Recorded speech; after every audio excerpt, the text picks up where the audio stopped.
Hey guys, Brian Davis and Deni Suplee here from Spark Rental. Hi, everyone. Happy Tuesday.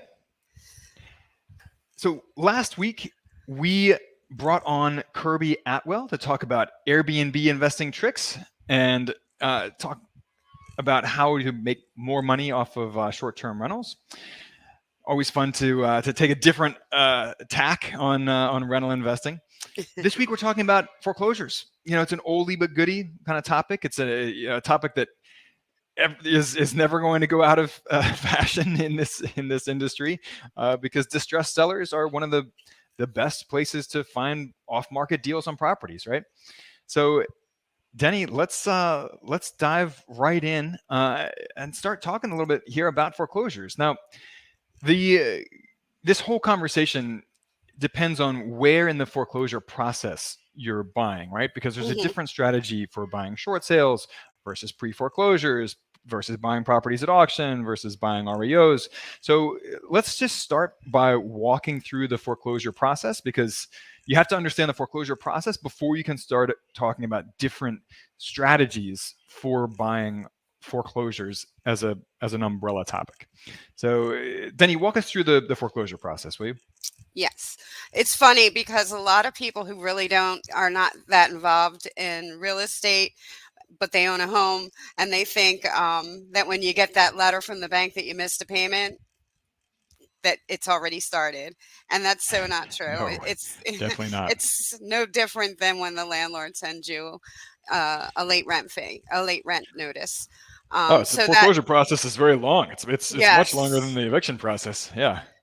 Oh, no, I don't think it would be great for us landlords if the eviction process was that long. Oh, no one. Uh, Yeah, no one would ever make any money at all. You'd never be able to seriously. enforce your lease. Although in Philadelphia it could be. Anyway, um, once the payments aren't made and there's phone calls and more notices, we go right to the notice of default. And at that point, that's saying that you're at least 90 days behind and you better pay up or we're going to court.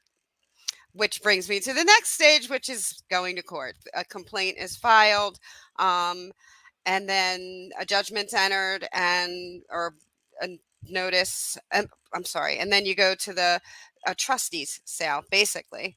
Um, so this means that the property is going to go to auction. So you'll see them advertised and whatnot, and then the auction happens, and then somebody buys it. And there's a transfer of ownership, um, and Yeah, and then there's a whole minimum legally required advertising period as oh well for the yeah, auction. this I I'm mean, just like, doing it yeah, I mean it's a really quick, long process, very many long. many many months And then from even the initial after default. you get possession, like you purchase the house, if they're still in there, the owners, you have to go through an eviction. Right. So it can be a long process. So It's a very yeah. get your ready to understand that. That's important. All right. So a homeowner is having trouble making their mortgage payments. Now, before the lender actually files in court for foreclosure, you have a window there where the homeowner can negotiate with the mortgage lender for a short sale, right?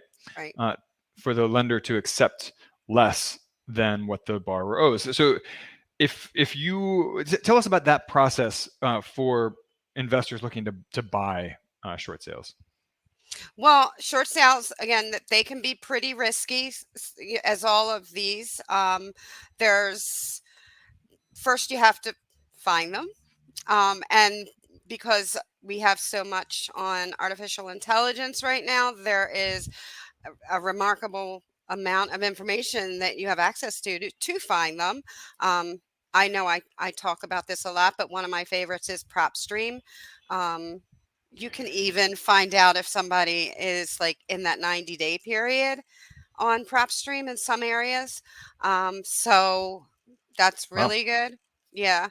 So you want to find out, get those lists. Obviously, you're looking in a location, I'm assuming, so you're going to look for lists for your location. Um, and then you persistence. I always say this. My father said it: persistence overcomes resistance. So now you don't want to stalk anyone, but you know there's things that you can do that you can even catch somebody before they even get in a short sale sometimes. But once they're in a short sale, you would basically negotiate a lower price, and then hopefully get to the closing table. Um, Yeah, I mean, I have always found lenders to be extremely difficult to work with short sales. I mean, they're very bureaucratic in most cases. Obviously they want to get the maximum money possible for their loan yes. payoff. So they are very reluctant to accept a short sale. You have to really prove to them that the property is only worth that much. So in my experience, it's very difficult to get a good deal on a short sale as an investor. Doesn't mean that it can't be done. But in my experience, you're typically better off with pre-foreclosures, where no short sale from the lender is actually required. Right. Or if you can go, and this is a little off topic, but try to get in before it even enters into any of that. Like, go reach out to the owners and send letters and whatever you can do to appeal to them. Look, I can help you here, and then explain to them, how you can help them. You can get a good deal, you help the owner, and it's a little bit easier than dealing with the bureaucrats and the banks and everything. Well, yeah. The earlier, to your point there, the earlier you can reach the seller, the homeowner, the better, uh, because they're going to be getting letters from dozens, if not hundreds, of other real estate investors also looking to buy this property at a discount. They're going to be getting letters from attorneys, bankruptcy attorneys, Hmm. negotiation attorneys. They're going to be getting just flooded with direct mail campaigns from people looking to make money in one way or another from this Absolutely. distressed property, right? And Um, networking is amazing in this too, because you would be surprised, especially if you live in the town where it is or nearby, who knows who knows who, and then you might have a way in. So, um, Yeah, and so you can use bird dogs for that. If you build a bird dog is someone who keeps an ear out for potentially distressed properties or people looking to sell their homes quickly, as opposed to necessarily for full price. mhm, And then you pay them a fee for any successful property purchases that you make that they referred to you. right. Um, so yeah, I mean, networking definitely helps. Again, you want to get to distressed sellers before everyone else does, because again, they'll be totally inundated with offers at that point. So, Denny, I was telling you before the show, I actually started my career working for my career in real estate, working for a real estate investor who did this, who bought pre foreclosures. Um, and what we found was that uh, everyone wants to stay in their property. No one wants to sell and walk away. So, we would give people two options. I say we, it was really the investor I was working for. He would make two offers to people. He would offer just a flat sale amount, for the seller to walk away, just a straight purchase offer.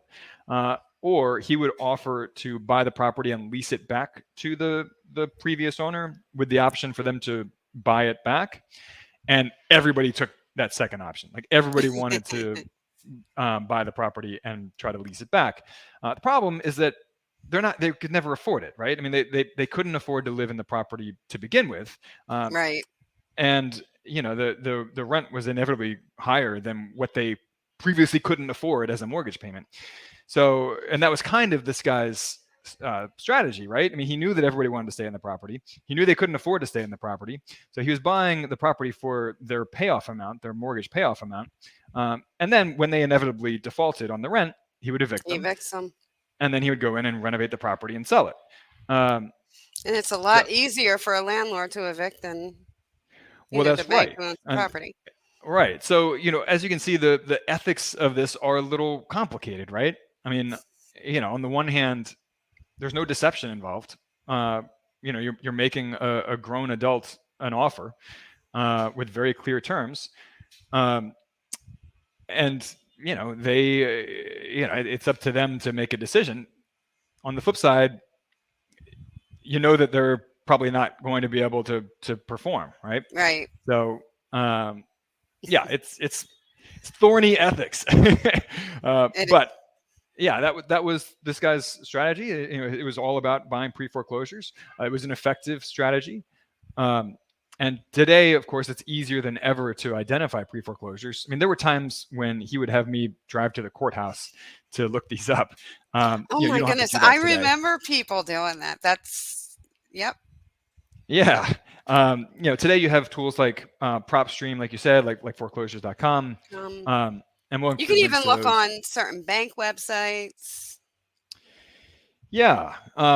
But the flip side of that is that there's plenty of competition, right? So, Hmm. again, these distressed sellers or distressed property owners, they're going to get hundreds of letters.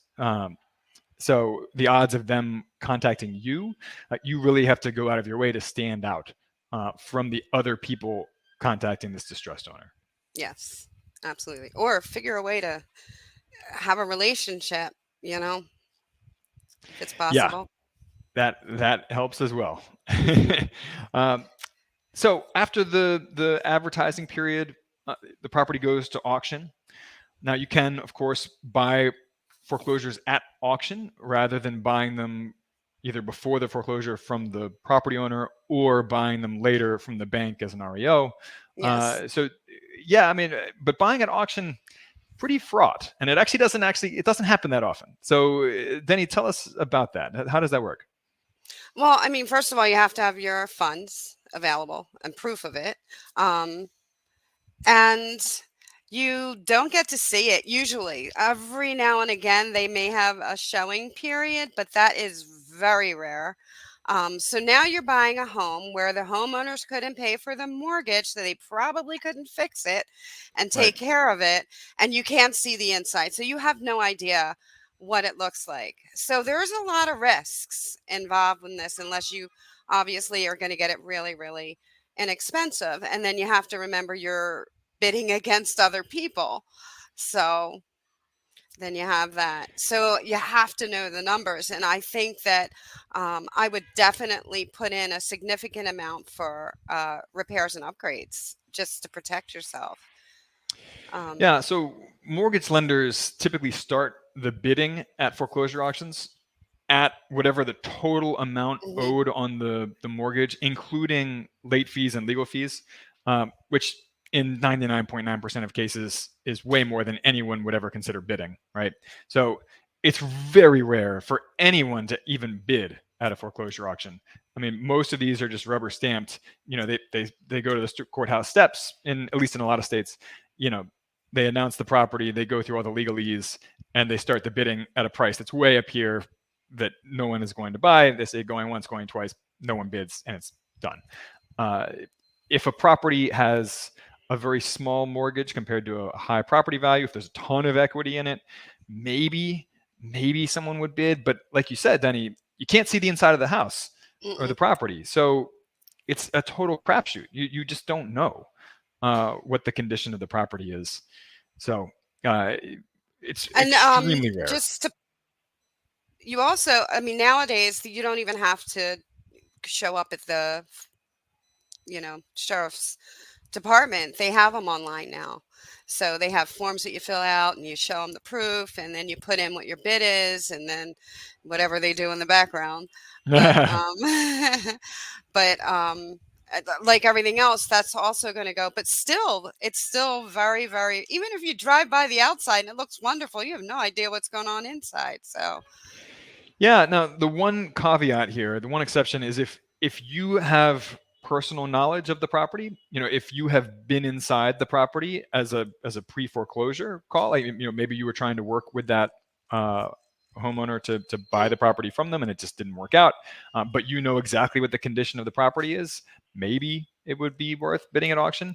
Uh, but again, the you saw one snapshot of the condition of that property. It's going to be months before that homeowner is evicted. Um, so I mean, they could do a lot more damage to the property if they wanted Hmm. to. Um, Oh yeah, that's good point. You don't.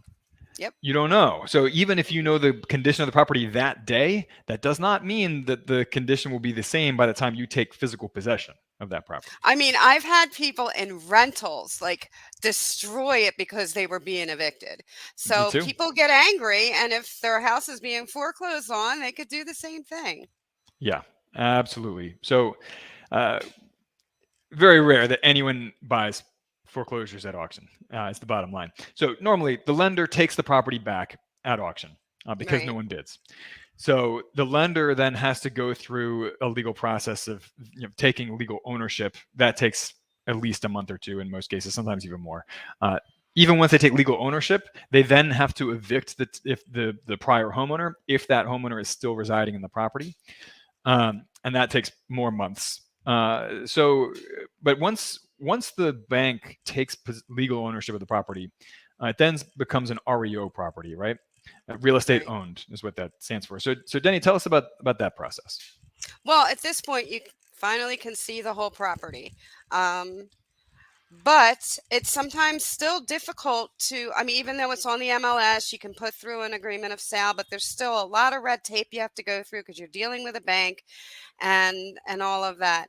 The other thing I find interesting is all of a sudden, like I just saw one recently, and my husband and I were keeping an eye on it because it was an area we liked, and so they finally put it on the MLS, and they said that you can't go through the house because it's condemned.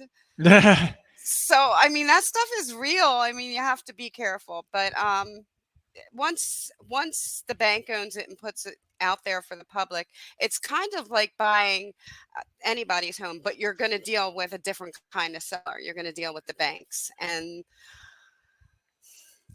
need I say more? I mean, yeah. Right. So the process there is bank takes legal ownership. The bank takes physical possession by evicting the prior homeowner. Only after they get the prior homeowner out, they hire a realtor, right? They Yep. hire a local realtor who goes into And the it's usually property. a realtor who specializes in those. Yep, yep. And then the realtor gives the bank a recommendation on whether to sell the property as is or whether to make some repairs and then sell it.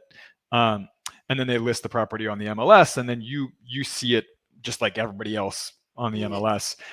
And at that point, you're paying market value for that property, right? By definition, because it's listed on the open market for anybody to see and anybody to make bids for. Right. So, I mean, don't expect a bargain. I mean, uh, yes, it might be a fixer upper, and you can force some equity that way. But Hmm. the buying the property in its current condition, you're paying by definition you're paying market value because you're competing against everyone else on the open market. And the process can be daunting still. Yes, it can. Yeah, and like you said, Denny, you're working with a very difficult seller, a bureaucratic seller, often not a very responsive seller, someone who is going to take a week to get back to your offer, right? Um, so it's the only the only room for getting a discount on these really is if you're working with a seller who's so difficult that no one else wants to work with them. So you know that becomes your competitive advantage is Hmm. being willing to work with these very difficult bureaucratic sellers and these big mortgage lenders. Um, so that's a possibility, but people who do that typically specialize in working with these sellers, and they end up building a relationship with the Right. REO managers at these banks, um, which raises a second point actually. Uh, Big banks, the big corporate banks like Bank of America and Wells Fargo. Um, yeah, again, they're big corporations. They have an entire department whose job it is to sell off these REO properties. But smaller banks, local banks, regional banks, it might be one person, one REO manager who just wants to get these off their desk as quickly as possible. If you can build a personal relationship with that one person, sometimes they'll just call you up when a new property hits their desk and Hmm. say, "Hey, this is kind of in your wheelhouse. You interested?" You can potentially circumvent the realtor in that point. Um, or you can hear about these before anyone else does. So there is still room for that personal networking, personal relationship with small banks, with local and regional banks. And that is networking is really, really important. Overall. And, more and more as a society, we're going more into very unpersonal and get it done drive throughs and everything else. But getting to know the bank, who, different people, it's goes a long way. There's no substitute for personal relationships and Hmm. connections. No, it's funny. My father never, ever would go through a drive through ever. Because that's what he would go in and smile, they knew him, and that's how he banked. And, you know, it's just and he built relationships, and he was a real estate investor, and people knew him. It's so there is something to that. Absolutely. Absolutely. All right. So you are buying a foreclosure. How do you finance it? What are some options on the table for financing foreclosures? Well, I mean, if technically you can do it with conventional, there's hard money lenders and portfolio lenders. You can actually, if it's a fixer upper, you could probably go through FHA and get their 403, I think a K or whatever it Two or is. three K. 203. I always do that. Um, so you can still finance it. It's probably a really good idea to make sure that you have all this set up already. Um, instead of just getting the letter that the your mortgage person might give you, you might want to already set it up, like get your all your ducks in a row already. Like, um, so especially if you're looking at foreclosures and auctions and all those things, you want to get your financing set up. So, whether you own properties, you're going to pull money out, or you're going to go through a hard money lender, or however, make sure that you get it all set up. But pretty and, much most you can finance them just the same way you would do any mortgage. and Fannie Mae has a special program for these, right? Home path, yes. Yes. And that's for first time home buyers. Now, just to let you know, whenever Fannie Mae has a program, there's going to be a lot of things you're going to have to do to meet their requirements. Like, take a class, maybe fill out a ton of paperwork, give them your firstborn child, whatever. Right. Right. But a lot of times they are good programs because they have less down payment. They'll Hmm. sometimes even give you money for construction, and the interest rate often is lower. Absolutely. So, All right. And by the way, we'll and we'll include some links in the comments here for where you can learn more about different types of portfolio lenders, and we can learn more in our article about buying foreclosures. We do have a section where you can learn more about Fannie Mae's Home Path program and some other programs specifically for foreclosures. right. Deni, any final thoughts about buying foreclosures before we call this episode complete? Just, I think it's a great sector of the market to maybe explore, look into, but, you know, be warned. Um, you know, we have an article on this. Maybe print it out and keep it as a reference as you're going through this, because there is a lot that you have to kind of keep your eye on and know the ins and outs of. Um,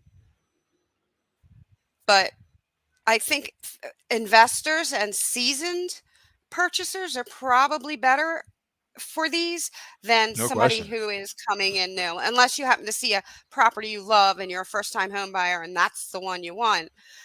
A little different. But if you're a first time investor and whatnot, I don't know if I would go in this direction. No, it's a niche. It's an investing niche that comes with a specialized skill set, and there is plenty of money to be made among people who develop that skill set. But Hmm. like you said, Denny, it's really not appropriate for a first timer or a home buyer. No, no. And yeah, and I have a feeling we're going to see a lot of them, but Well, the good news, or one piece of good news about that, is that most homeowners today have fixed interest mortgages. Um, there are far fewer ARMs out there and adjustable rate mortgages than mm, there were 15, 20 years ago. Before and during the housing crisis. So most people took advantage of those low interest rates that we had for so long, and got a fixed low interest mortgage. So we're not seeing, in 2008, one of the problems was that those ARMs, those adjustable rate mortgages, the interest rates went up, so people's mortgage payments went up, and it caused a lot of people to default. Today, far fewer homeowners actually have adjustable rate mortgages, so most of right. them aren't seeing their mortgage payments jump alongside interest rates. So hopefully we don't see the same kind of foreclosure wave that we saw following 2008. But No, I'm just thinking we might see a bit, not like that, but we will see a bit of a wave because people are just now in the foreclosure process who had the COVID forbearance loans, thinking right, that, they didn't have to pay and it would just be, that's it. But now right, they're, free housing forever. yeah. So I'm seeing some of that, and then that's stopped a while ago. But this is about the time you'll see those houses come on the market. Yeah, because like you said, it takes a long time for foreclosures to go through the pipeline. So Right. it's a long process. All right. Well, on that note, uh, you guys, please rate, review the podcast if you enjoy these conversations that we have. We try to keep them, short and sweet and snappy for you. Uh, we will catch you guys next Tuesday at 2 p.m. Eastern, 11 a.m. Pacific. Stay in touch, support at sportkernel.com, and we'll catch you on the flip side.